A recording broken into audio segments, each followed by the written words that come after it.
25 जून 1975 को देश में आपातकाल लगा था। मंगलवार को इस दिन जहां भाजपा ने काला दिवस मनाया, वहीं अनेक प्रतिक्रिया भी सामने आई। दरअसल लोकसभा चुनाव से पहले संविधान में कथित बदलाव को लेकर बहस चली थी। कांग्रेस सहित प्रतिपक्ष का आरोप था कि भाजपा 400 पार की बात इसलिए कर रही है। वहीं दलित वर्ग में बाबा साहब अंबेडकर द्वारा बनाए गए संविधान को बदलने का शगुफा भी विपक्ष ने चलाया। कहा जाता है कि लोकसभा चुनाव में भाजपा की कम सीटें आने के पीछे एक वजह यह भी थी। वहीं शायद यही कारण है कि इस बार आपातकाल दिवस पर भाजपा खासी हमलावर दिखी। इसे लेकर प्रदेशों में आयोजन भी किए गए। जयपुर में भी लोकतंत्र सेनानियों को मुख्यमंत्री ने सम्मानित किया, जिनमें अलवर से भी अनेक प्रतिनिधियों को बुलाया गया था। यह वे लोग हैं जो उस वक्त मीसा एक्ट में जेल गए थे।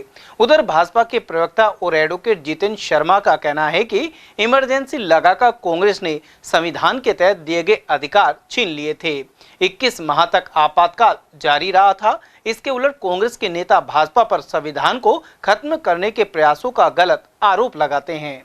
आप देखिए, माननीय इंदिरा गांधी जी, उन्होंने 1975 के अंदर आज ही के दिन 25 जून को आपातकाल लगाया। आपातकाल लगा के संविधान की जितनी भी शक्तियां आम जनता को मिलती है, जिसके अंदर स्वतंत्रता, समानता, जीवन जीने का अधिकार, बोलने का अधिकार, प्रेस की स्वतंत्रता, हर कोई कार्य उन्होंने इमरजेंसी लगाकर आम जनता के जितने अधिकार थे संविधान के द्वारा जो उन्हें दिए जाते हैं, उन सब अधिकारों को समाप्त कर दिया। 21 माह तक पूरे भारत देश के अंदर आपातकाल लगा। आज ये कांग्रेस के लोग जो कहते हैं कि संविधान को खत्म करने का काम भारतीय जनता पार्टी एनडीए कर रही है, परंतु आज ये विश्वास दिलाते हैं इस जनता को, देश को, कि 10 साल के अंदर माननीय नरेंद्र मोदी जी ने इस देश के अंदर संविधान बचाने के साथ साथ इस संविधान के अनुरूप, कानून के अनुरूप इस देश को चलाने का काम किया। इस देश को जिस प्रकार चाहे वो कोई से क्षेत्र के अंदर विकास की गंगा बहाने का काम किया। हम बूथ स्तर पर, प्रत्येक जिला स्तर पर, तहसील स्तर पर काला दिवस के रूप में आज का दिन मनाया जाएगा और भविष्य के अंदर कभी इस तरह का आपातकाल इस देश पे लागू ना हो और आम जनता के साथ कुटाराघात ना हो। यही हम आने वाले समय के अंदर नजीर पेश करना चाहते हैं भारतीय जनता पार्टी। उधर कांग्रेस नेता हिमांशु शर्मा ने कहा कि हकीकत जनता जानती है और इस बार लोकसभा चुनाव में लोगों ने इसका जवाब भी दिया। उन्होंने कहा कि कभी इंदिरा गांधी या अन्य नेताओं पर आरोप लगाए जाते हैं, लेकिन भाजपा नेता अपने बारे में कुछ नहीं कहते।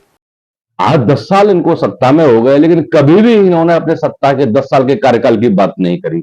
10 साल में इन लोगों ने क्या किया है पूरा देश जानता है और उसका नतीजा ये हुआ है।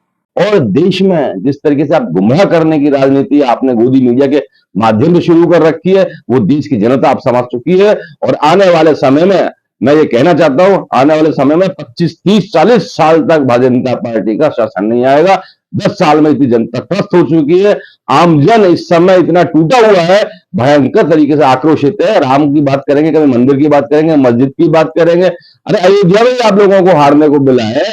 आपके एकदम बड़े बड़े मंत्री हार गए, स्वयं प्रधानमंत्री जो 4 राउंड में पीछे रहे। इसलिए देश को गुमराह करना बंद करें। आपातकाल भूतकाल की बात ना करें, भविष्यकाल की बात करने की।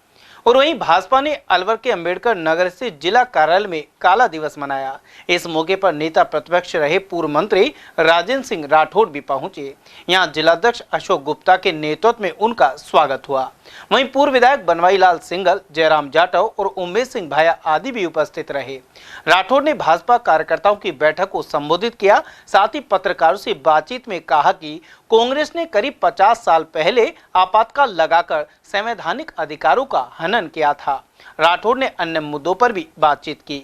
उन्होंने कहा कि गहलोत सरकार ने कई नए जिलों का गठन किया था, जिसके पीछे कोई तर्क नहीं था।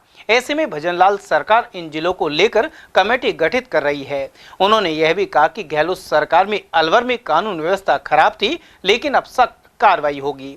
एक सवाल के जवाब में राठौड़ ने कहा कि लोकसभा के टिकट पार्टी का संसदीय बोर्ड निर्धारित करता है, वहीं किसी का टिकट कटाने में उनकी कोई भूमिका नहीं थी। चूरू के सांसद राहुल कस्बा पर टिप्पणी करते हुए उन्होंने कहा कि 14 बार पार्टी ने विभिन्न पदों के लिए टिकट दिए, लेकिन एक बार टिकट काटने पर वह कांग्रेस में शामिल हो गए। 50वां साल है देश में। 50 साल पहले आपातकाल लगा था।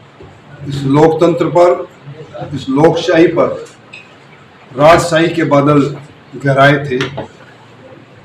आज की पीढ़ी को कांग्रेस का असली चेहरे से रूबरू कराने के लिए, कांग्रेस जिन नेताओं के इतिहास पर इतरा रही है, उनके कर्मों को आज के लोगों के सामने रखने के लिए भारतीय जनता पार्टी आज का दिन पूरे देश के अंदर आपातकाल की उस दुर्दशा के पर लोगों को चैतन्य करने के लिए मना रही है। उसी नाते आज मैं और निश्चित तौर पर डबल इंजन की सरकार और सरकार से उम्मीद और सरकार बनाने से पहले हमारा संकल्प, जिसको संकल्प पत्र के माध्यम से हम जनता के बीच में लेकर गए थे, उनके आधार पर शासन को आगे बढ़ाने का काम हमारे लोकप्रिय मुख्यमंत्री भजन लाल जी कर रहे हैं। उनके अल्पकाल के अंदर उन्होंने संकल्प पत्र के आधे से अधिक घोषणाओं को पूरा करके ये सिद्ध कर दिया कि हम जिन बातों को लेकर जनता के बीच में गए थे, उन्हीं बातों को हम पूरा करेंगे। अभी आचार संहिता की गिरफ्त से सरकार निकली है। अभी तो सरकार की गाड़ी का फर्स्ट गियर, सेकंड गियर चल रहा है, टॉप गियर तो अब लगेगा, तब आप देखेंगे विकास भी होंगे और सुशासन का एक नया कीर्तिमान भी स्थापित होगा। और जो लोग एक बार नहीं, इसी कसबा परिवार को 14 बार लोकसभा, विधानसभा प्रमुख और प्रधान, एक ही परिवार के सदस्यों को 14 बार टिकट मिली, एक बार टिकट नहीं मिली, तो जिस बात को वो कहा करते थे कि मुझे शर्म आती है, मेरा नाम भी राहुल है और कांग्रेस के बाबा राहुल बाबा का नाम भी राहुल है, उन्हीं राहुल जी की गोदी में जाकर बैठ गए। सिद्धांतहीन राजनीति का गठजोड़ एक बार चल सकता है, काट की हांडी एक बार चल सकती है।